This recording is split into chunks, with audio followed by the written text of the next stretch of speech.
Hey guys, my name is JessiMew, and welcome back to another episode of Forager. In the last episode, we explored our very first dungeon in the game, and despite some rather fatal errors early on, we did manage to get all the way to the boss, so we were super close to finishing it.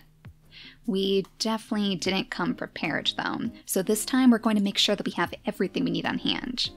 I've actually made 10 of these bombs, so we should definitely have enough of those. And we have lots of bottles now too, to hopefully capture some more fairies. I think just having these on hand will probably be enough. That means that the fairies will be able to heal us in case we take too much damage during the boss fight. So let's see if we can find enough of these around the world. I mean, we do have quite a few. Oh no, I think I picked up some bottled water instead. Can we pour this out or something?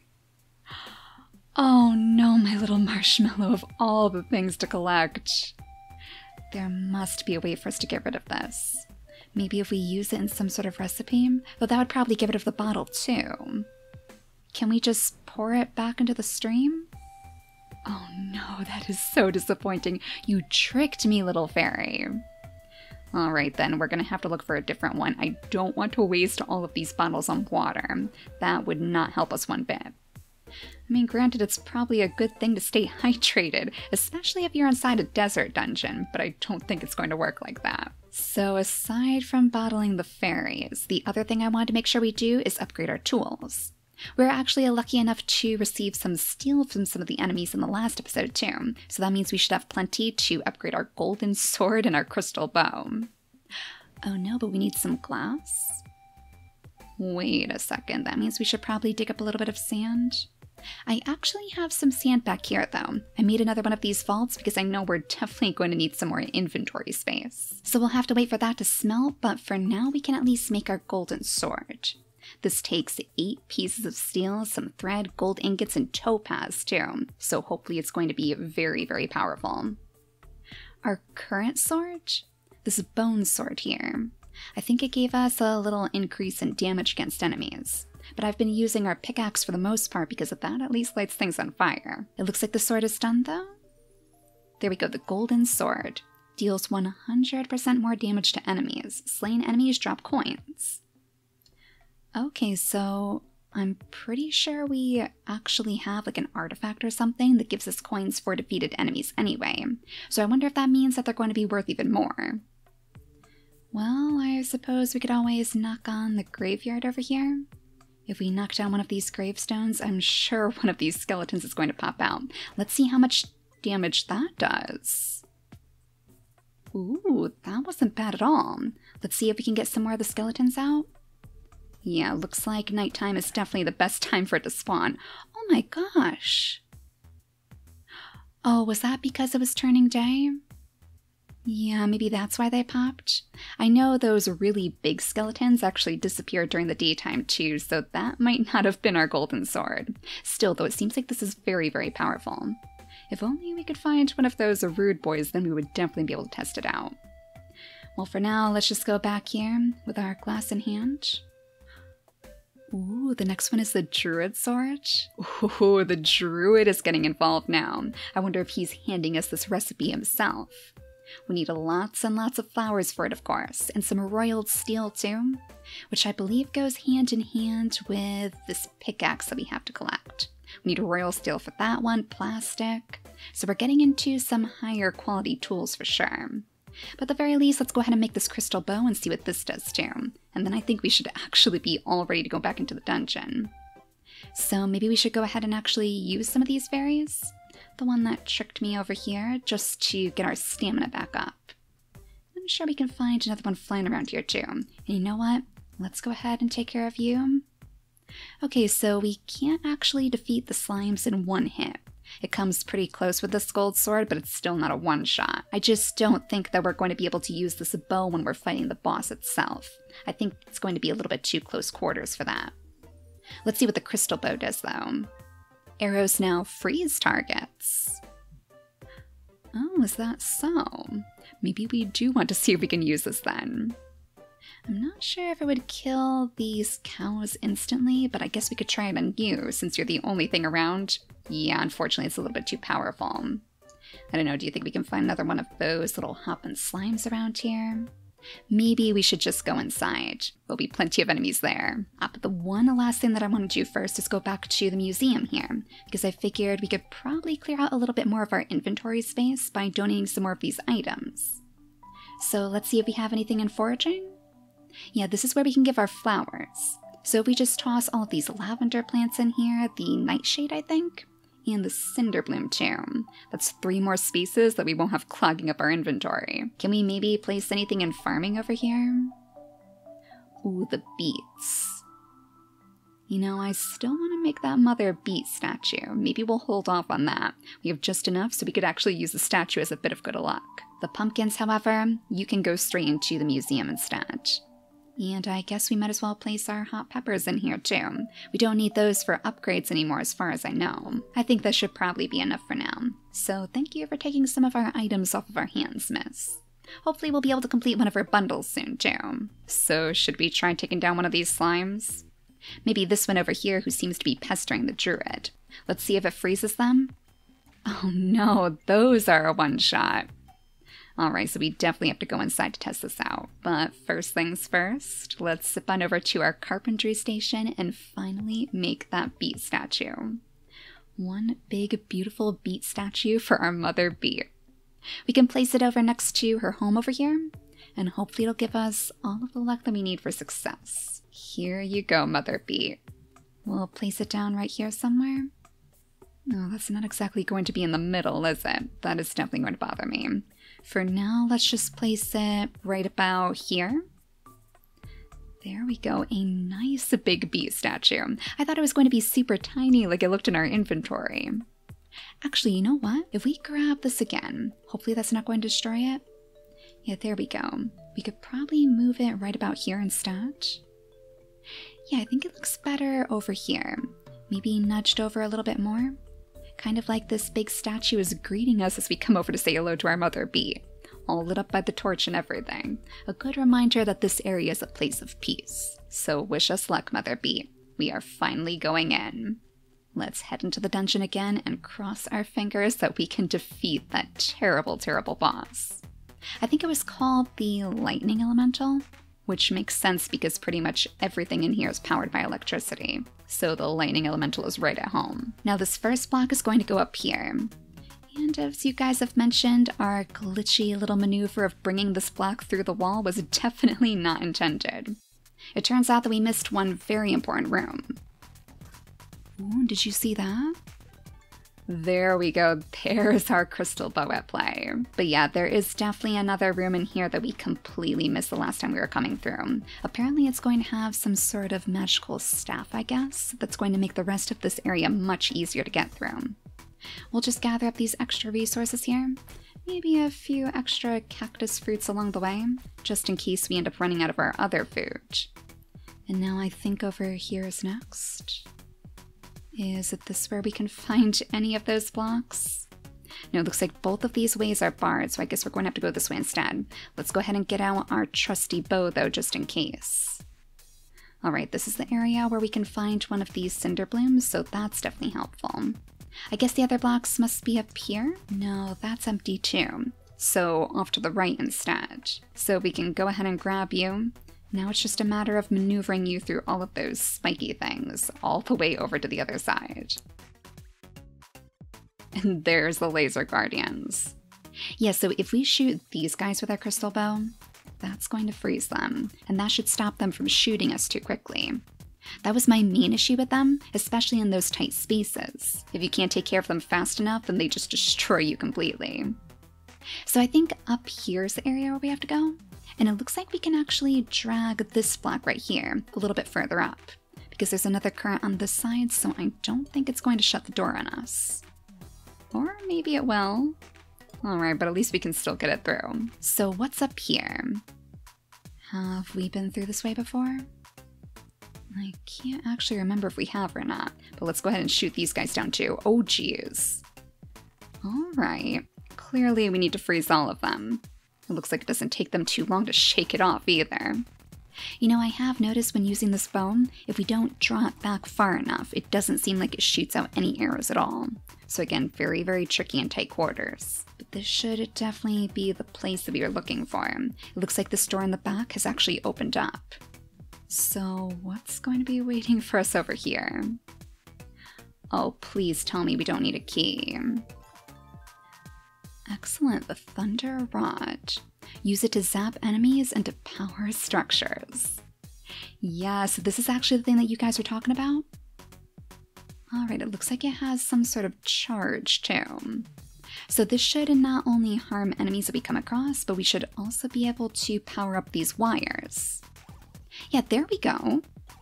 Okay, it looks like we have to be pretty much continually hitting it, but that's perfect. Now we can get through pretty much anywhere. So we could power up this thing right here, slip on through this way. Oh! Oh my gosh, I didn't even notice all of the chests are gone. Oh, my little Marshmallow. That means, unfortunately, that you won't be receiving any major rewards from this dungeon, I guess. All of those precious gemstones we had to leave behind. That's a little bit of a bummer, but at the very least, I guess we can continue to take out all the enemies around here. I kind of wonder if this Thunder Rod is even going to work against some of these enemies, like especially the Thunder Elemental himself. So that should be everything that we need on this side. All we have to do is go collect the skull key from the right. Oh, wait a second, this is going to be tricky, isn't it? Yeah, I don't think we can power this up through the walls, so we're actually going to have to go back and grab those blocks again. Alright, that shouldn't be too hard though. We left one of them up here, so we'll just scoot on through. Grab you again, get our pickaxe out so we can send you flying. I wonder if maybe we should go ahead and use this little fairy over here too, just as a little quick boost. I've noticed that our fairy's aura is actually doing us quite a few favors right now. We haven't had to eat it all yet. Alright, there's our 2 blocks, so let's scoot these through real quick. If this one's powering up this wire over here, then all we have to do is scoot the last one over to the other side, and then our wand should be able to do the rest. Yeah, so this is actually where I got stuck last time. This is why I figured that we had to glitch that other block through the wall, because once we get to the end here, we need a 3rd source of electricity. And now, thankfully, my little Marshmallow, we finally have it. So let's scoot on through this way, take care of these last few remaining enemies with our trusty crystal bow, and the skull key should be inside. Alright, so we're almost there. We're almost ready for the boss again. Any last minute preparations? Maybe we should go ahead and eat one of our food sources here. We could maybe munch on a few of these citrus fruits so we don't use up the cooked meat in the sushi. That's what I'm going to use if we run out of these bottled fairies. So let's scoot on through, open the door, and here we go. I think we're going to start with the bombs first before things get too crazy. We'll place down some bombs over here, one more on this side, and that should hopefully take care of at least a little bit of its health. Then I guess let's go ahead and chip away with our pickaxe. I think I was trying to hit it with my shovel there, and that is definitely not going to help us. Maybe some of our bow if we can? Oh, there we go, shot 100 arrows too. You know what, it looks like this won't be so hard after all. There's just enough room inside this chamber here that we can shoot it from afar, as long as we're backed into the corner like this. Oh my gosh, that almost makes it too easy. Let's just go ahead and have one of our bottled fairies. There we go. Alright, now it's starting to summon some more of the enemies too, and it looks like it's kind of blocking them. You know what, let's go ahead and place down one more of our bombs. That way, hopefully we can get them all. Oh geez, no, not the lasers. There we go. Oh, the bomb caught it just in time. And that's the end? Ooh, not quite. One more little minion. And there we go, we finally defeated the boss. So much popped up there that I'm not actually sure what we received. We have a chest to open. Oh, we have Royal Steel, the Thunderstrike Potion. Excellent, I was actually very curious about this, so I'm looking forward to seeing what that does. Well, what's going to be inside this chest here? Tomb Raider? We found the Ancient Seal, awarded only to those who beat the Ancient Tomb. Okay, so does it do something special? Oh, excellent, another one of those spirit orbs too. So we can use these to increase our stats. Last time we chose to increase our hearts. Oh, perfect, and it actually does send us right out of the tomb too. So I guess technically it would have been okay if we used all of those blocks on that last portion. We would have still been able to find our way out. But that's the tomb complete. So, does the artifact do anything? Okay, it's over here in seals. Awarded only to those who beat the ancient tomb. So I guess that's kind of like a trophy in a way. Well, that's not too bad, and I know we definitely received some more parts and pieces to put on our little marshmallow too. So Mother Bee, it looks like your good fortune helped us out after all. Now we have the power of lightning on our side. Let's see how this thing does against enemies. We didn't really get the chance to test it out against any of the elementals inside the tomb. So if we could find a few enemies around here. Or I guess if we could use it on one of the chickens maybe? We do have plenty of them running around. Let's go ahead and try to use it on this cow over here. Maybe we'll get some cooked meat out of it too? Oh! It doesn't hit the cows, but it does actually mine the trees for us. Wait a second, does that mine all of the resources? Yeah, even the crystals too? I mean, it takes a really, really long time. But I wonder if this would be a good way for us to like mine a whole line of trees. Okay, it looks like it stops on whatever it hits. That's still pretty interesting though. Maybe not quite as efficient as our bombs still, or even as our fiery pickaxe, but I am quite impressed. Well, if we can't find any enemies, we know the best place to go is probably the graveyards. So you know what? Let's really disturb the graveyard. We'll come on over here and drop one of the bombs right in the middle of all these tombstones. Maybe if we grab this pumpkin right here, we'll place it down right where the pumpkin used to be. Or over there. Okay, little marshmallow, that's fine too. Oh my gosh, that is a lot of skeletons. Okay, you better hope that this rod is going to do its job. You know, it is burning through them pretty quickly, at least as far as I can tell. I mean, that combined with our holy relic too. I guess these skeletons don't really stand a chance. I wonder if we're going to find a dungeon over on this side of the map. Like an actual skeleton tomb? That would be pretty cool. But I'm also wondering if maybe this riddle house that we have over here, the Riddle Tower, this might be the only building that we're going to find in this biome. And I'm still not entirely sure what we have to do over here. Yeah, Skull Galaxy. I'm thinking we still probably don't really have everything that we need. I can fall from great heights and live, but submerged in water I die. I think one of you mentioned that maybe paper would work for this. I mean, paper would certainly survive no matter how high you drop it from, but you definitely don't want to put it in water. Then we have this one down here. Alive without breath, cold as death, never thirsty, always drinking.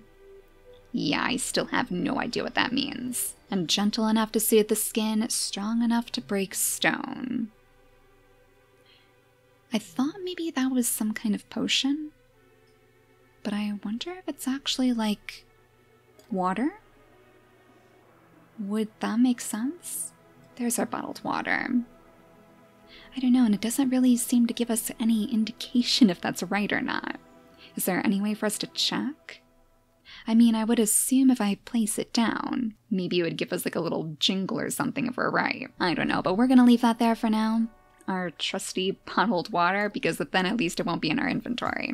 If we need some bottled water in the future, we know where to get it. Now, the other thing that I really want to try out is this Thunderstrike Potion, but I definitely want to make sure that we have some enemies nearby to test it out on first. I'm not sure if the slimes are really going to be enough, and it looks like there aren't any of them out here anyways, so it might be back to the graveyard. I wonder if the Thunderstrike Potion is going to destroy resources too, though. So this might be a pretty good spot for us to test it out on. There's certainly quite a few things for us to destroy here. Alright, so where are the most gravestones? I think maybe over on this side of the island? Yeah, there's quite a few there, but they probably won't be able to get to us. That might be good for us, though. Then we can test it out while they're contained. We can just barely reach them, too. So we should be able to summon the skeletons quite easily. There they are. We want to do this quick, though, before the holy relic takes care of them first. So let's see what it does. Oh. Thunderbound? Thunder arcs off of you?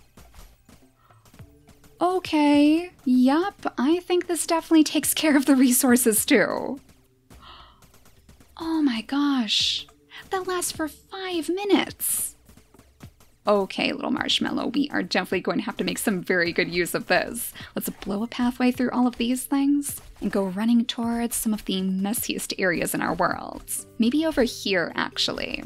Yeah, take care of all of those berries. There you go.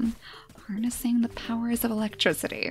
It's almost like our little Marshmallow absorbed the elemental skills. So I would say that we're definitely going to have to take a bit of a closer look at the potions in our cauldron. If they're going to be like this, then they're definitely worth our time to make. You know, we could make this even faster. If we get out our little wand too, we could burn up these trees while the potion takes care of the rest. I think we even leveled up in the process. Like, we're still getting experience points for every last one of these things that we destroy. What do you think of this, Mr. Druid? You thought it was bad enough that people were destroying the land with their pickaxes, but I bet you never thought you would see this. Alright, so 5 minutes later, and our world is almost passable again. We've finally cleared up all the land over to the north here. We don't have any trees around our base anymore. Yeah, that was pretty excellent. We are definitely going to have to make some more of those. So what did it actually take to make one of those Thunderstrike Potions? All we need are the bottled torch bugs. We certainly have enough crystals now and everything. Alright, so we might have to use some of our extra bottles for that. The other thing is this Mandragora potion, which I'm assuming is kind of in the same category. You know what? Since we have so many of these skill points on hand now, let's go ahead and use one of them to unlock the expert potions too, just to see if there are any other fun things we can make. So that unlocked the Regency branch. Inscription tables work 50% faster, and cauldrons work 50% faster too. Alright, not bad. So if we are going to make a ton of these potions, that might be very helpful as well. So we have one more skill point to use. I suppose we could always choose Frost Strike. Our little Marshmallow could be a truly unstoppable mage. It unlocks these spirit crystals too. Yeah, let's go ahead and unlock this one next. Then we'll take a look at some of the other branches in the next episode. Maybe anyways, renewal. Recover energy when killing enemies. Oh, that would be super helpful too. I don't know, so far the magic branch has been very, very good to us. That one is very tempting. It also opened up this architecture branch. Structures have double health, structures cost 25% fewer materials, and vaults have more inventory slots. Okay, I think I may have found our next project then. Just the fact that we could place more items inside our vault would be super helpful too. Oh, I wonder if that's going to open up 2 more rows? Or 1 more row, maybe. It looked like maybe 2 more could fit in game, but I think that's only 1 row left. Now, as for our new potions, we have a Greedy Mixture, we have Anna's Delight, Dragon Filter, and the Blood Fury Cocktail. Alright, we need some bottled dead moths for that one. Everything else we have, but I don't think I've seen any moths yet. We need the moths for the Dragon's Filter too, and plenty of those cinder blooms. That has to have something to do with fire. Anna's Delight though? I wonder if maybe that's some sort of healing potion, and the Greedy Mixture would probably give us some more gold while we use it. It even looks like it's made out of gold coins. I'm not sure what this Blood Fury thing would do though. Do you think maybe it would just make us stronger? We even have to place one of our bombs inside to make it. I didn't notice that before. So this thing better be super explosive. I'm kind of surprised that we're still missing one of the potions. So whatever potion is last is even more powerful than our expert potions are. I wonder if it's something we'll unlock in a chest later on. We'll have to see if we can maybe make a few of those potions in the next episode though, as well as perhaps unlocking a brand new part of the land. Maybe in the next episode we can finally see what's up with this strange smog down here. As long as the druid wouldn't mind anyways. It seems like he probably had a pretty harrowing experience today. And this is all right in his front doorstep too. So I hope it's not going to release anything vicious into his front yard. But for now, thank you all so much for watching, and I'll see you all next time. Bye guys!